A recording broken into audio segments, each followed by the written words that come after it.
Et lorsqu'on médite la beauté de ses noms, de ses attributs, qu'on comprend ce lien qui existe entre l'homme et son Créateur, on ne peut désespérer de sa miséricorde.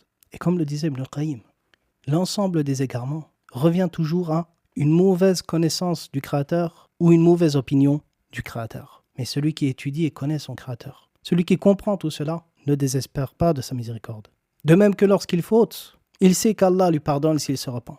Il trouve ainsi la force et le courage de se combattre et combattre ses penchants et les ruses du shaitan qui l'ont trop souvent fait chuter dans le péché. Et il demande à Allah de lui pardonner et de le guider vers la voie droite. Allah dit dans son livre قُلْ يَا عِبَادِي الَّذِينَ أَسْرَفُوا عَلَىٰ أَنفُسِهِمْ لَا تَقْنَطُوا مِنْ رَحْمَةِ اللَّهِ إِنَّ اللَّهَ يَغْفِرُ الذُّنُوبَ جَمِيعًا إِنَّهُ هُوَ الْغَفُورُ الرَّحِيمُ. Dis, ô mes serviteurs qui ont transgressé envers eux-mêmes, ne désespérez pas de la miséricorde d'Allah. En vérité, Allah pardonne tous les péchés. C'est lui le pardonneur, le miséricordieux. Fin de citation. Regardez ici comment Allah a joint l'interdiction du désespoir avec l'information qu'Allah pardonne tout.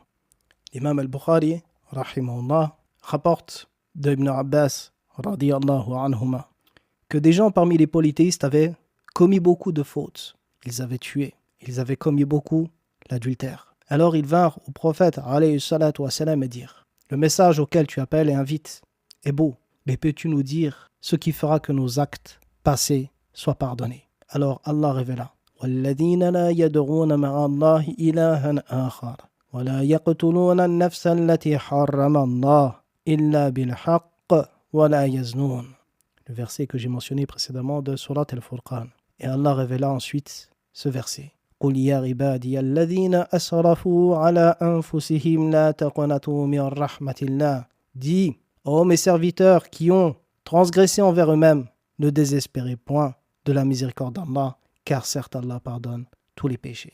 Et sachez que ce verset, comme l'a dit Abdullah ibn Omar, c'est le verset qui suscite le plus l'espoir chez les serviteurs, parmi tous les versets du Coran.